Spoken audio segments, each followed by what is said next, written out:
Don't teach your mama how to do sex. She knows.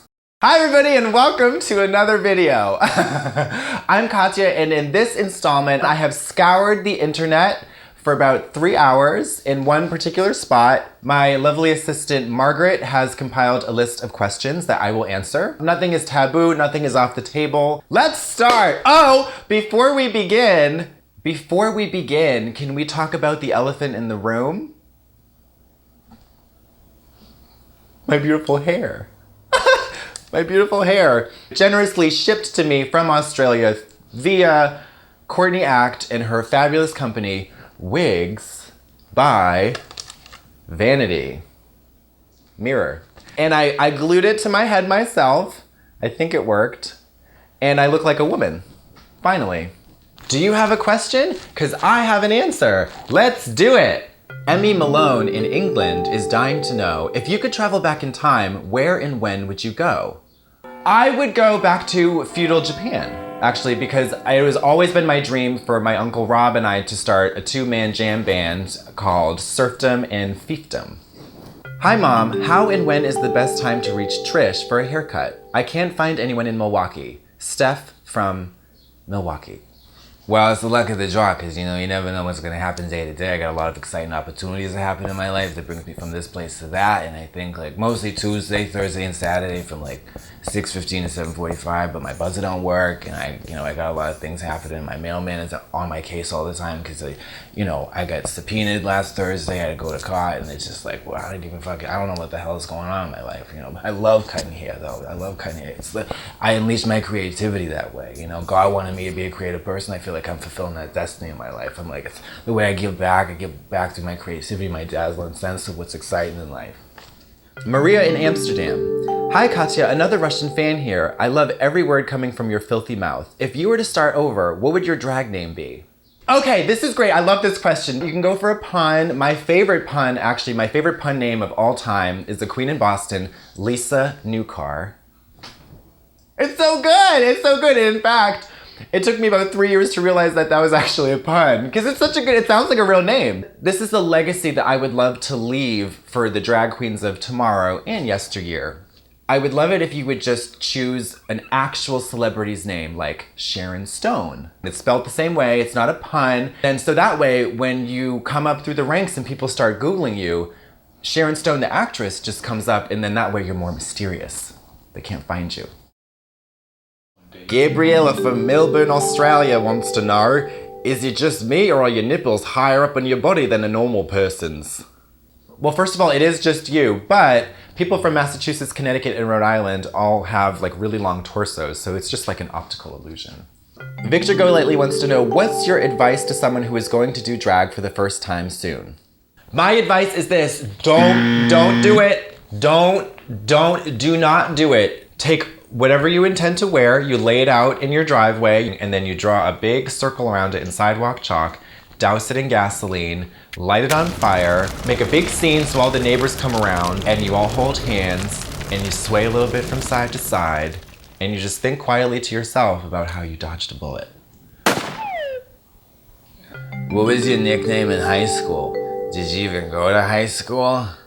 Cunt Pop on Twitter.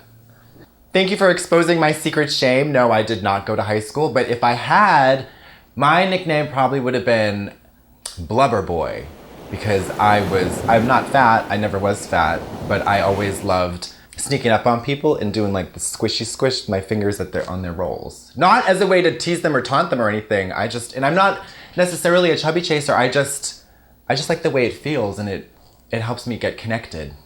Adam in London wants to know, what is anal sex? Well, this is a tough one, because I looked on Wikipedia, I looked in the Encyclopedia Britannica, and the only thing that I can figure out is it involves a long, hollow tube and lots of emotions. Gabriella from Melbourne, another one from Australia, no worries. What is the most embarrassing thing you've ever done? Well, okay, I went outside, I sat on a traffic cone, and I had a bikini on, and I taped my hands into fists, and I locked eyes with the foreman, whoever was in charge. I could tell he was in charge because he looked like he knew what he was doing, and I went like this.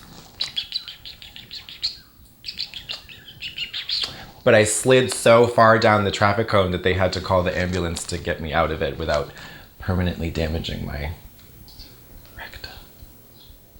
What is your favorite outfit that you wore on RuPaul's Drag Race? Karina in Boston. Well, my favorite one that I had in my suitcase that I never got to wear was this like burlap onesie that had in puffy paint on the front, Danny Tanner is not Jewish, and that's okay. What advice would you give somebody who isn't entirely comfortable with just being their goofy self? Brianna from Illinois.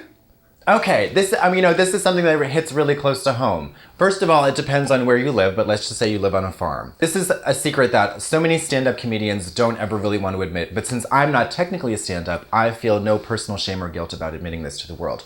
How do you think Louis C.K., Amy Schumer, Sandra Bernhard, David Letterman, how do you think they all got their start in stand-up comedy?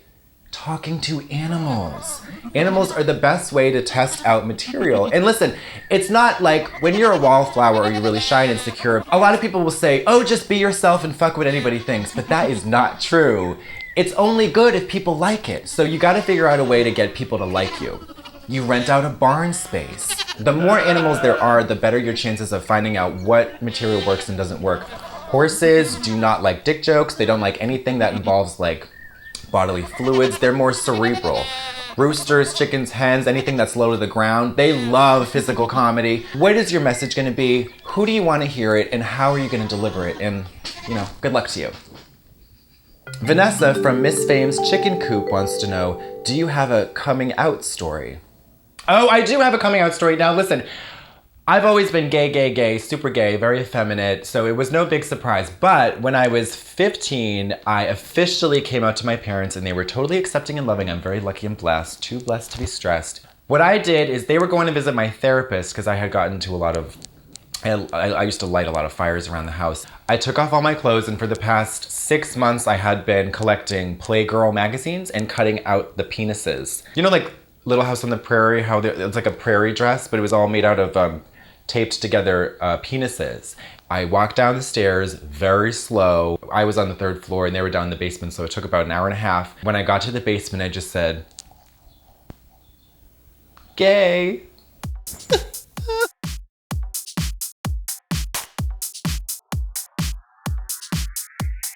Well, that's all we have time for today. I'm gonna stop looking like a woman very soon. Thank you very much to Courtney Icht for my beautiful hair. Maybe I'll learn how to style it one day. Don't hold your breath. That hairline is fucking amazing.